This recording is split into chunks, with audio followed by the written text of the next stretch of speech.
नमस्कार दोस्तों, मैं हूं आपका दोस्त के बी और टॉपिक वाइज करंट अफेयर्स के एक नए वीडियो में आप सभी का स्वागत है। तो आज के इस वीडियो में हम लोग टॉपिक वाइज करंट अफेयर्स के अंतर्गत पिछले 5 माह में जिन भी उत्पादों को जीआई टैग दिए गए हैं उन सभी के बारे में डिस्कस करेंगे। टॉपिक वाइज करंट अफेयर में इससे पहले हम लोगों ने जो भी पढ़ा है उन सभी वीडियो की लिंक आपको डिस्क्रिप्शन में मिल जाएगी, तो वहां से जाकर के आप उन वीडियो को भी देख सकते हैं। तो चलिए इस वीडियो की हम शुरुआत करते हैं। वीडियो अगर आपको पसंद आता है तो वीडियो को लाइक और अपने दोस्तों के साथ में शेयर जरूर किया करें। चलिए सबसे पहले बात करते हैं जीआई टैग यानी कि ज्योग्राफिकल इंडिकेशन टैग होता क्या है। तो ये है हमारा प्यारा भारत। अब हमारे प्यारे भारत में हम लोग चलते हैं पश्चिम बंगाल में, और पश्चिम बंगाल में एक स्थान है जहाँ पर एक चाय उगाई जाती है और इस चाय का नाम है दार्जिलिंग चाय। अब दार्जिलिंग चाय यहाँ पर उगाई जाती है, उसके बाद में पूरे भारत में इसको भेजा जाता है और वहाँ पर अलग अलग स्थानों पर इस चाय को बेचा जाता है। अब हुआ क्या कि हमारा यहाँ पर है उड़ीसा राज्य। मान लीजिए उड़ीसा में कोई चाय उगाई गई और इसको भी भेज दिया गया अलग अलग स्थानों पे, और उन स्थानों पे इसे दार्जिलिंग चाय के नाम से बेचा जाने लगा। अब यहाँ पर जाहिर सी बात है कि जब दार्जिलिंग चाय के नाम से किसी अन्य चाय को बेचा जाएगा तो इससे जो छवि है दार्जिलिंग चाय की वह प्रभावित होगी, क्योंकि उतनी अच्छी शायद क्वालिटी ना रहे उस पार्टिकुलर चाय की। तो इसीलिए किसी उत्पाद को जीआई टैग इसलिए दिया जाता है कि जिससे उस उत्पाद की जो गुणवत्ता है वह सुनिश्चित रहे, इसके अलावा उसे कानूनी सुरक्षा भी दिया जा सके। अब बात करते हैं कि जीआई टैग मुख्य रूप से किन पदार्थों को दिया जाता है। तो जो हमारे खाद्य पदार्थ होते हैं, कृषि संबंधित उत्पाद होते हैं, या फिर कोई मादक पेय पदार्थ हो गया, हस्तशिल्प हो गया, या हमारे कोई औद्योगिक उत्पाद होते हैं, इन उत्पादों को जीआई टैग दिया जाता है। अब जैसा कि मैंने आपको बताया कि कोई ऐसा उत्पाद जो कि किसी विशेष भौगोलिक क्षेत्र में बनाया जाता है या फिर यहाँ पर उगाया जाता है, तो ये इस भौगोलिक क्षेत्र में उगाए जाने के कारण इसकी एक अपनी अलग विशेषता होती है जो कि उस भौगोलिक क्षेत्र के जलवायु के ऊपर डिपेंड होती है। यानी कि वहाँ की जो भी भौगोलिक विशेषता होती है उसी के कारण उसका एक अपना विशेष रूप होता है। तो इसीलिए जीआई टैग के लिए अप्लाई किया जाता है विभिन्न प्रोडक्ट के लिए कि जिससे उनकी गुणवत्ता और कानूनी सुरक्षा को सुनिश्चित किया जा सके। अब यहाँ पर किसी भी उत्पाद को GI tag goods registration and protection act 1999 के अंतर्गत दिया जाता है। किसके द्वारा? Indian patent office, controller general of patents, designs, trademark, DIPP and MOCL के तहत। तो ये भी आपको ध्यान रखना है। और चलिए आपके लिए प्रश्न है, सबसे पहले हमारे देश में किस उत्पाद को जीआई टैग मिला था, ये आपको नीचे कमेंट में बताना है। तो अब चलिए हम लोग वीडियो की शुरुआत करते हैं। पहला प्रश्न है कि किस राज्य को काले चावल, जिसे हम लोग ब्लैक राइस के नाम से जानते हैं या फिर इसे हम लोग चकहाओ के नाम से जानते हैं, इसके लिए जीआई टैग दिया गया। तो इसके लिए जीआई टैग मिला है मणिपुर राज्य को। तो इस प्रश्न का ऑप्शन डी करेक्ट होगा। और यहाँ पर आप देख सकते हैं इस काले चावल को।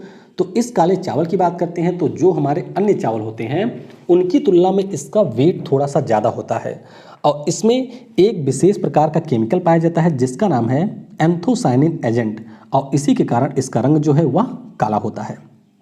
किस राज्य को खोला मिर्ची के लिए जीआई टैग दिया गया? तो यहाँ पर जीआई टैग दिया गया है गोवा राज्य को। तो इस प्रश्न का ऑप्शन बी करेक्ट होगा। गोवा में जो खोला मिर्ची है इसको कैनेकाना फार्मर्स एसोसिएशन के द्वारा उगाया जाता है, और अब भारत सरकार ने खोला मिर्ची के लिए गोवा राज्य को जीआई टैग दिया है। गोरखपुर टेराकोटा के लिए किस राज्य को भौगोलिक संकेतक टैग दिया गया? तो गोरखपुर एक जिला है उत्तर प्रदेश में और इसके लिए उत्तर प्रदेश को जीआई टैग दिया गया है। तो इस प्रश्न का ऑप्शन ए करेक्ट होगा। और यहाँ पर जो गोरखपुर टेराकोटा है इसकी खास बात यह है कि शहर के जो भी कुम्हार हैं उनके द्वारा पूरी तरीके से हाथ से इस टेराकोटा का निर्माण किया जाता है। तो ये विशेष प्रकार की मूर्तियां होती हैं जिनका निर्माण हाथों से किया जाता है, और अब उत्तर प्रदेश को इसके लिए जीआई टैग दिया गया है। एक आपको और ध्यान रखना है जो कि है कोविलपट्टी कदलाई मितई। तो ये तमिलनाडु के कोविल पट्टी में बनाया जाता है, इसे भी जीआई टैग अभी दिया गया है। और इस मितई की खास बात ये होती है कि इसे मूंगफली गुड़, इसके अलावा तमिलनाडु की एक नदी है जिसका नाम है थामी रमानी, इस नदी के जल से बनाया जाता है। तो ये आप देख सकते हैं इस कैंडी को, और ऐसा माना जाता है कि थामी रमानी नदी के जल का उपयोग के कारण इसका एक विशेष टेस्ट होता है। तो इसके लिए तमिलनाडु को जीआई टैग मिला है। किस राज्य के केसर को भौगोलिक संकेतक टैग दिया गया? तो ये आपका मिला है जम्मू और कश्मीर को। तो यहाँ पर ऑप्शन बी करेक्ट होगा।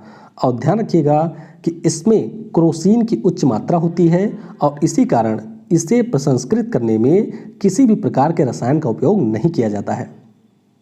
किस राज्य को सोहराई खोवर पेंटिंग के लिए जीआई टैग दिया गया?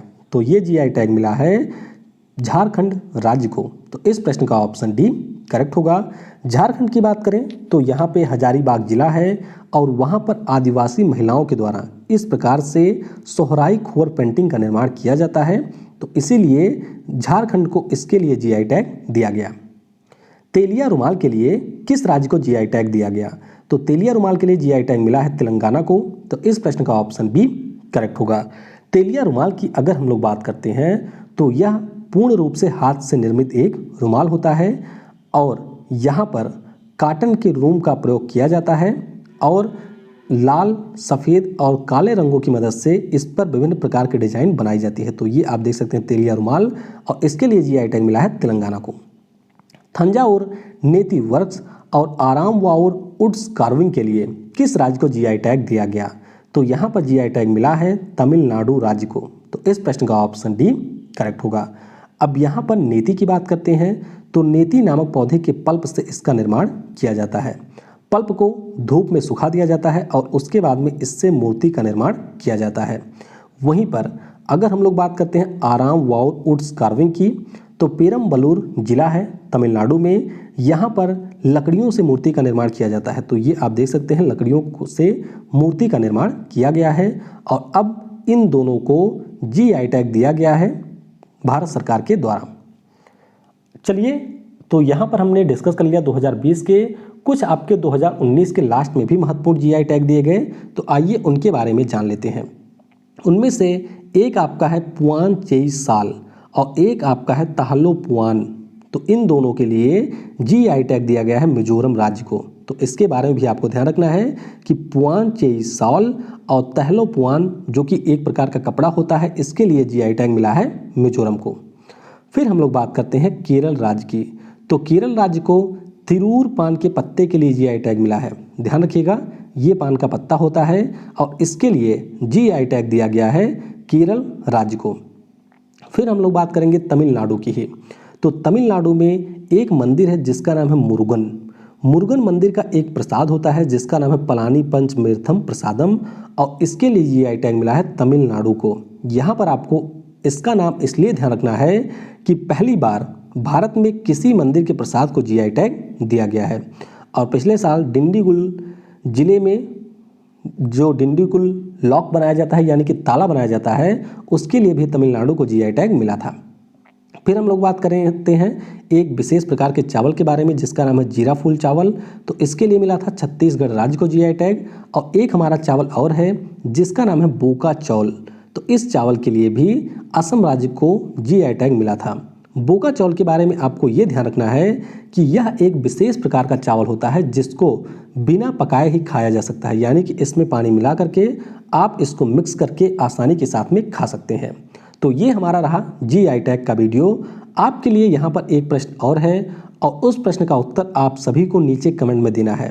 प्रश्न ये है कि भारत में ऐसा कौन सा स्थान है जहाँ पर जो हमारे जीआई टैग मिले हुए हैं वह उत्पाद आपको मिलेंगे, यानी कि उस स्थान पे जाइए और जो भी जीआई टैग मिले हुए उत्पाद हैं उनको वहाँ पर आप परचेज कर सकते हैं। तो उस स्थान का नाम नीचे कमेंट में लिखना है। कल की जो वीडियो होगी उसमें हम लोग रिपोर्ट और सूचकांक को डिस्कस करेंगे, यानी कि पिछले 5 माह में जो भी रिपोर्ट पब्लिश हुए हैं या फिर जो भी सूचकांक आया है उनके बारे में डिस्कस करेंगे। तो वीडियो को समय देने के लिए आप सभी को बहुत बहुत धन्यवाद। Thanks for listening. जय हिंद, जय भारत और सबसे ज़रूरी, पढ़ेगा भारत तो बढ़ेगा भारत।